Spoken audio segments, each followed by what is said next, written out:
Boa tarde, gente. Tudo bem com vocês? Como vocês estão hoje? Terça-feira, dia de retomar nossos trabalhos, mas grande dia hoje, né? Foi decretada a prisão domiciliar do Bolsonaro pelos crimes que ele cometeu aí numa tentativa de golpe de Estado. E a gente vai hoje, então, para homenagear essa prisão aí, né? Que nada mais justo, né? De tanto provocar, ele acabou conseguindo a prisão finalmente. Lembrar como que também foi, além de tudo, né, teve tantos problemas aí, né, questão da condução da pandemia, toda a tentativa de golpe, mas a gente tem também que a parte econômica do governo Bolsonaro não foi nada agradável. E a gente vai lembrar também o desastre econômico aí que foi esse governo Bolsonaro.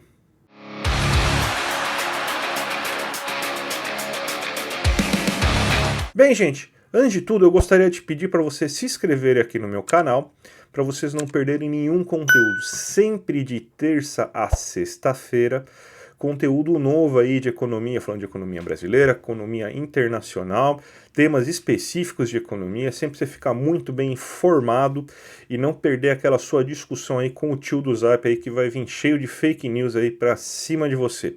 Eu também peço para vocês me apoiarem aí no meu Apoia-se, eu faço esse programa aí, esse canal, pensando em vocês, para deixar vocês bem informados, e a gente precisa aí de ajuda para fazer com que esse canal aí se sustente. Então, para todo mundo aí que me ajudar, eu já agradeço. Todo mundo que puder me ajudar com mais de R$ 10 por mês ganha brindes especiais.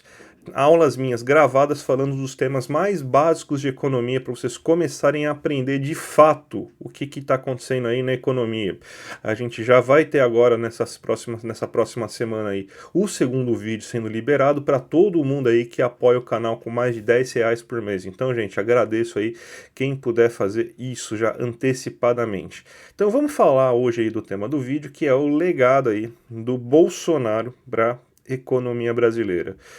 O Bolsonaro, ele seguiu, né, junto com o Paulo Guedes, que foi o seu mentor, né, o dono da economia brasileira, na verdade, durante esses 4 anos de governo Bolsonaro, e foi um governo ultraliberal na economia, e que só não pôde fazer mais besteira, não pôde fazer mais desastres na economia, porque além de ser um governo fraquíssimo, que deixou quase que o Centrão comandar as suas ações durante todo o tempo, também teve a pandemia que fez com que ele fosse obrigado a pelo menos dar um mínimo de dignidade aí para as pessoas aqui no Brasil. E também vamos lembrar que isso foi a muito contragosto, né? A primeira coisa que a gente precisa falar em relação ao governo Bolsonaro é a questão do salário mínimo, porque você vê aí que volta e meia, sempre tem alguém, geralmente o Armínio Fraga, reclamando aí que o salário mínimo deveria ficar congelado sem ter aumento de ganho real durante o governo, durante os próximos 6 anos, mais ou menos, né? E isso aí tem muito da lógica liberal, que acredita que o salário mínimo é somente uma fonte de aumento de gastos, principalmente da aposentadoria e da previdência, né? Não à toa que foram nesses dois lados aí que foram os mais atacados aí, principalmente pelo governo Bolsonaro, o salário mínimo e também a previdência. Vamos começar falando do salário mínimo, que eu montei aqui um gráfico para vocês verem como que foi a evolução do salário mínimo durante o governo Bolsonaro, né? Você vê que teve um aumento aí de um pouco mais de R$ 200, mais ou menos. É basicamente isso, né? Durante o governo Bolsonaro de salário mínimo nesses 4 anos, né? Então você começa o governo Bolsonaro com salário mínimo de 998 no seu primeiro ano, vai para 1.045, depois vai para R$ 1.100 e vai para 1.212. Só para a gente lembrar, hoje a gente já passou da casa dos 1.500, então em 3 anos a gente já teve um aumento nominal, pelo menos, maior do salário mínimo do que a gente teve durante todo o período do governo Bolsonaro. E se a gente for pegar esses dados em relação ao que ele de fato representou em ganho real, a gente vê que é quase que inexpressível. Ele pagava só o mínimo necessário, talvez um pouquinho a mais do que o necessário, em relação ao que teve de aumento de inflação, ou seja, aumento real quase que inexistente durante esse período. Você vê que no primeiro ano o aumento real foi de 4,61, em relação a 2018, e quando a inflação tinha sido de 3,75, então um aumento de 0,8% só de aumento real do salário mínimo. Você tem, então, que no outro ano, 4,7% para uma inflação de 4,3%, um aumento de 0,4% só, pontos percentuais do salário mínimo. Depois, um aumento de 5,26% quando a inflação foi de 4,56%, um aumento de 0,7%.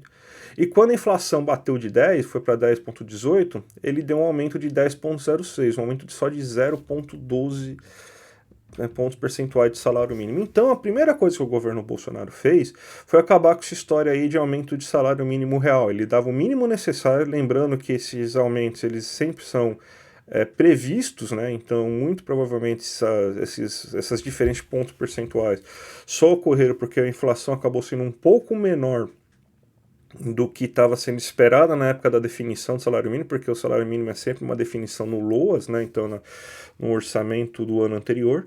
Então, mas ele sempre tentava dar simplesmente um aumento que compensasse meramente as perdas inflacionárias do período.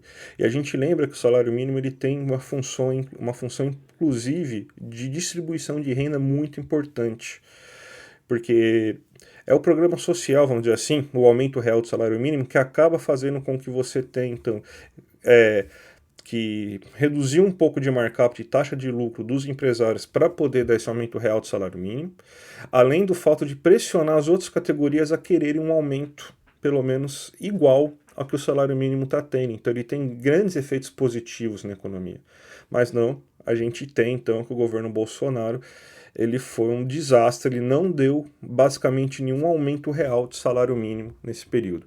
Outro ponto que o governo Bolsonaro fez foi conseguir aprovar a tão desejada pelos liberais reforma da Previdência, que fez com que você tivesse, então, um aumento da idade mínima para aposentadorias, que agora é de 62 anos para mulheres e 65 anos para homens. Você tem, então, uma mudança no cálculo do benefício, que passou a ser pela média todas as contribuições com um percentual que varia de acordo com o tempo de contribuição, o que dificultou muito a vida das pessoas que não tinham formalização nos seus pagamentos previdenciários. Fez uma regra de transição que é bem bruta também, na hora de você...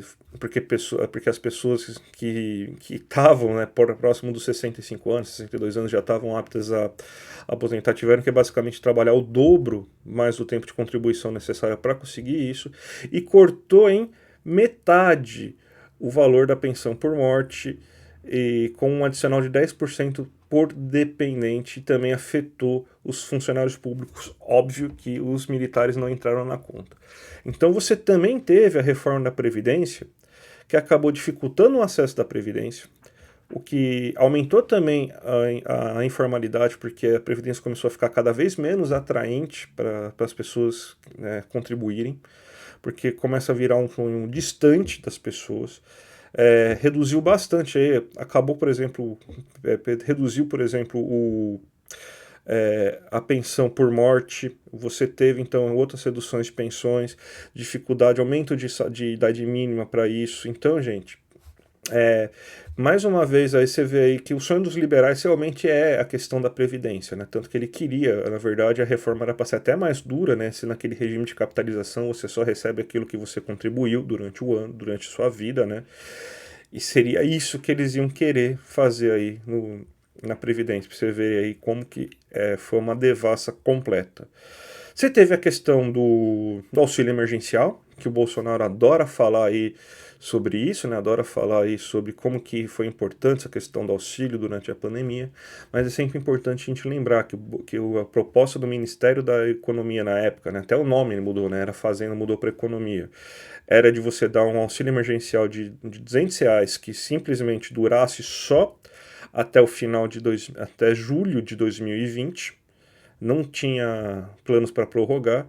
Graças à oposição, graças à pressão da oposição no Congresso, conseguiu ser aprovado um auxílio emergencial de R$600, o triplo do que o Bolsonaro desejava. O Congresso também ajudou a fazer com que você tivesse, então, prorrogações desse auxílio emergencial durante certo tempo, Então, se fosse pelo Bolsonaro, já era para ter acabado em julho, daí ele foi para até outubro, até 2021 também ele volta, né, depois de um certo tempo, sem pagar, ainda com a pandemia bem no auge ainda em 2021, né, você lembra que a reabertura foi mais para o segundo semestre de 2021 apenas, né, então você estava com a pandemia bem no auge quando ele corta o auxílio emergencial, e depois ele se vangloriou falando que ele que pagou os R$ 600. E além de tudo, ele teve um resultado muito, mas muito pífio na economia. Ele teve um ano bom na economia, que foi justamente um ano que ele pôde gastar, tá até aqui na tela aqui para vocês, porque ele pôde gastar, porque ele fingiu que 2022 ainda tinha uma situação de emergência, né? Então, quando você declara estado de emergência, você tira as travas fiscais da economia, então todas essas travas que a gente está vivendo hoje, que impedem um aumento de gasto ainda maior, o Bolsonaro tirou. Conseguiu fazer superávit só porque começou a vender qualquer ativo possível aí da economia, privatizou o que dava para privatizar, vendeu empresa que dava para vender, vendeu ativo público que dava para vender, antecipou receitas e royalties da Petrobras para conseguir inflar o superávit primário, e além de tudo não pagou os precatórios no final do ano para conseguir ficar com os dados bonitinhos, né, no final do ano. Mas se a gente for pegar o resto do período, então nesse ano que ele fez tudo isso aí, ele conseguiu crescer um pouco mais, conseguiu crescer perto de 3%, até com valor razoável, mas no resto você teve o primeiro ano que não teve pandemia, um ano que beirou pouquinho, talvez, beirou quase 1%, um pouquinho mais de 1% no máximo, a economia crescendo ainda em L, né, ou seja, quase que não crescendo. Teve uma queda brutal na pandemia, recuperou no outro ano basicamente só aquilo que perdeu na pandemia. E se você não tivesse esse último ano aí com esse gasto público aí, até julho a gente estava com um crescimento medíocre na economia, a gente provavelmente ia ser um dos piores, a gente ia ter durante esse período de 4 anos do Bolsonaro, a gente ia ter um dos piores resultados de crescimento econômico. O último ano que acabou salvando ele aí, mas o Paulo Guedes fazendo aquilo que ele não acredita, fazendo um gasto público e tudo mais só para conseguir ganhar a eleição. E até tá na teoria de Friedman, tá? Que você pode fazer isso, né? Nesse seguidor do Friedman, né? Ajudou o Friedman a fazer o que fez lá no Chile do Pinochet, né? Vamos lembrar disso. E você teve, então, que ele falou, vamos gastar agora, depois a economia vai se ferrar. Ele achava que ia acontecer isso e depois a gente conserta. Então, até nisso ele foi maldoso, né? Então, a gente, para fazer um belo resumo aí do legado negativo aí do governo Bolsonaro, a gente tem um governo Bolsonaro que foi uma verdadeira tragédia na economia. Um governo Bolsonaro que atacou o salário mínimo e a previdência, com o fim da política de aumento de real do salário mínimo, começa com Temer, mas ele persiste nisso, e também com a reforma da previdência, que é o sonho dos liberais. Com isso, dificultou-se ainda mais a aposentadoria dos trabalhadores, cada vez mais a pessoa vai ter que trabalhar para conseguir ter acesso à sua aposentadoria, reduziu o valor de pensões e dificultou ainda mais o acesso à previdência aí dos trabalhadores. Além disso, se vangloria do auxílio emergencial, que ele queria que fosse um valor que é somente 1/3 daquilo que foi pago no final, e você tem diversos momentos em que esse auxílio não foi pago, mesmo com a pandemia no auge. Ia ter um crescimento pífio se não fosse o último ano, que decidiu gastar para tentar se eleger, fazendo um monte de manobra fiscal e um monte de manobra contábil aí para conseguir sair das regras fiscais, inclusive falando aí sobre questão de emergência, né, declarando emergência econômica para conseguir fazer o que fez, mas felizmente aí acabou esse pesadelo aí em 2022. E agora, não é por causa disso que ele está pagando a pena dele, mas agora ele está preso por tentar dar um golpe de Estado, porque nem aceitar os resultados da eleição ele aceitou. Ainda não está condenado, mas ele está fazendo tanta pressão, está tentando atrapalhar tanto o judiciário, que ele teve que ser preso preventivamente em casa para atrapalhar um pouco menos a condução do processo. Tá certo, gente? Espero que vocês tenham gostado desse vídeo. Se gostaram desse vídeo, dá o seu like.